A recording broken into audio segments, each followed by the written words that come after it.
نحمده ونصلي على رسوله الكريم اما بعد فاعوذ بالله من الشيطان الرجيم بسم الله الرحمن الرحيم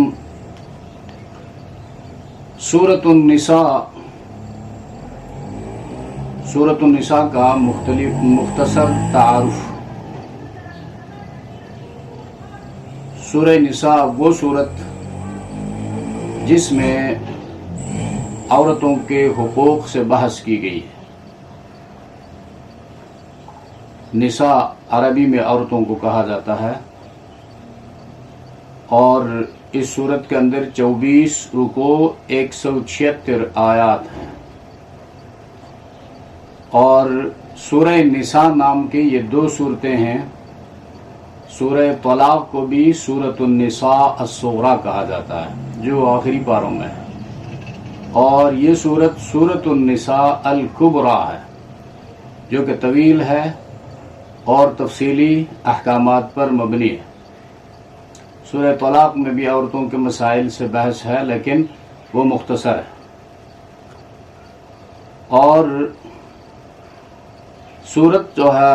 ہجرت کے ابتدائی سالوں میں نازل ہوئی ہے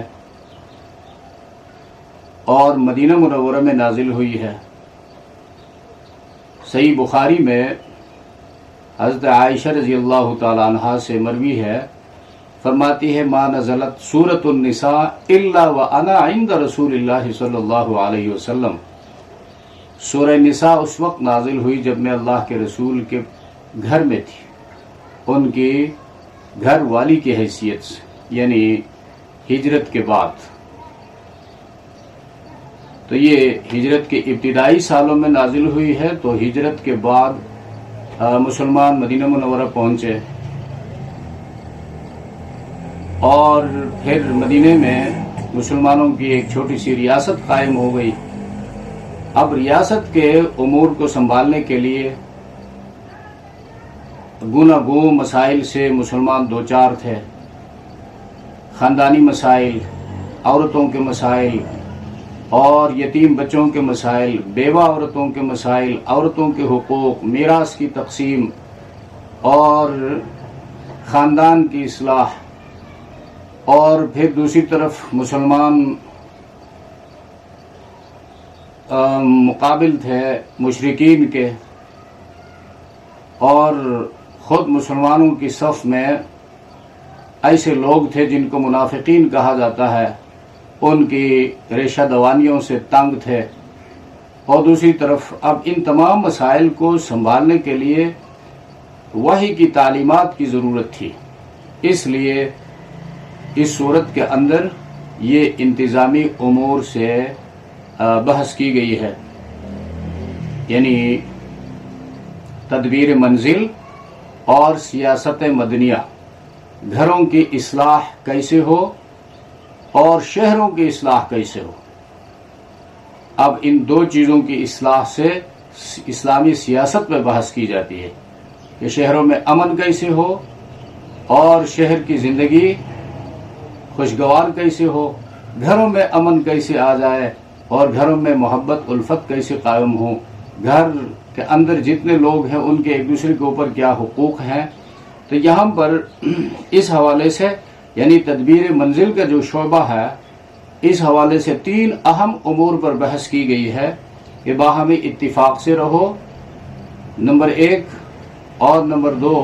مال کی اصلاح کا قانون دیا گیا ہے کہ مال اللہ کی نعمت ہے، اس کو اس کے حقداروں تک کیسے پہنچایا جائے، اور اصلاح ازواج یعنی میاں بیوی کے اندر صلح صفائی کیسے قائم ہو، وہ سکون کی زندگی کیسے بسر کرے، ان کے اندر اگر انسان ہونے کے ناطے کوئی جھگڑا فساد برپا ہو جائے تو اس کا فیصلہ کیسے کیا جائے۔ تو یہاں پر سورت میں بنیادی طور پر یہ 2 حصے ہیں۔ پہلا حصہ جو ہے ابتدائے سورت سے، یعنی یا ایھا الناس اتقوا ربکم الذی خلقکم من نفس واحدہ سے لے کر ظلا ظلیلا تک، آگے چل کر احکام رعیت، یعنی جو عوام ہیں ان کے احکام کا ذکر ہے، ان کے حقوق کا ذکر ہے، اور دوسرا حصہ جو ہے ذلًا ذلیلا سے لے کر وکان اللہ بکل شیء محیطا، رکوع نمبر 18 تک، یہ احکام سلطانیہ، یعنی حکومت جو ہے وہ کیسے چلائی جائے، حکمرانوں کے فرائض کیا ہیں، رعیت جو ہے حکمرانوں کی اطاعت کن امور میں کرے اور کن امور میں ان کی اطاعت نہیں ہے، اور پھر انسان کو جو حالات درپیش ہوتے ہیں ان حالات میں سے ایک سفر کی حالت ہے، اور نماز کسی حال میں معاف نہیں ہے، تو نماز قصر کا بیان اس صورت میں آیا ہے، اور جب جنگ کی حالت میں یا حادثاتی حالت میں دشمن کے ساتھ سامنا ہو جائے تو اس وقت بھی نماز چھوڑنے کی اجازت نہیں ہے، صلاۃ خوف کا حکم اس صورت میں آیا ہے۔ اسی طرح یہودیوں کی بد اخلاقیوں کو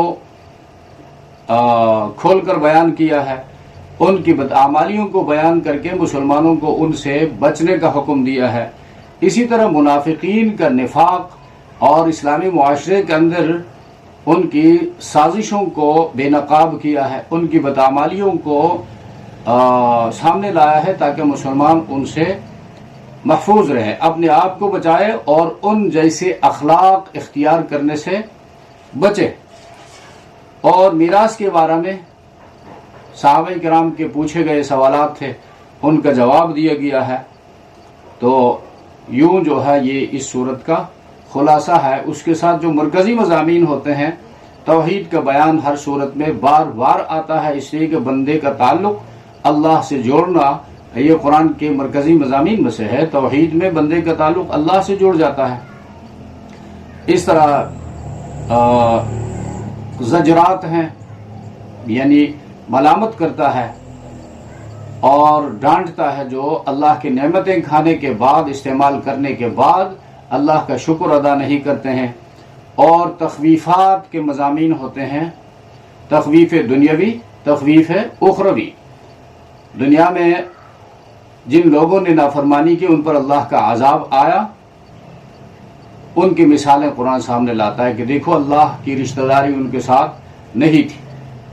پیغمبروں کی انہوں نے نافرمانی کی تو کہیں آگ برسی، آگ سے آسمان سے، کہیں زمین میں غرق کر دیے گئے جیسے فرعون،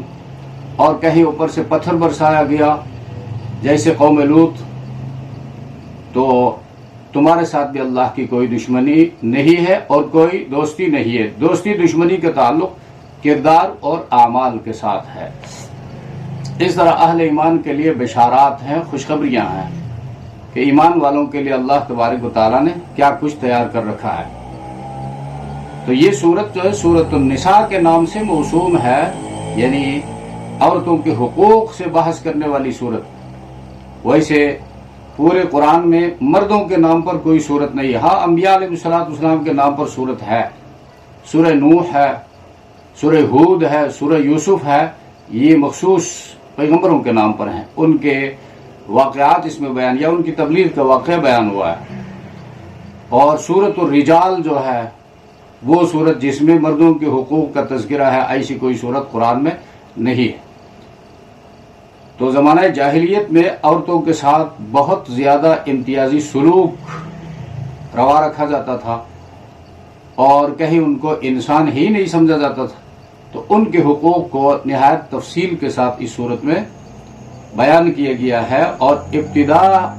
ہی اس مسئلے سے ہوا ہے کہ خاندان جو ہے وہ معاشرے کی اکائی ہے، اور خاندان بنتا ہے میاں بیوی سے۔ اب جب ان میں سے ایک نہ ہو تو خاندان کا وجود ہی نہیں ہوتا،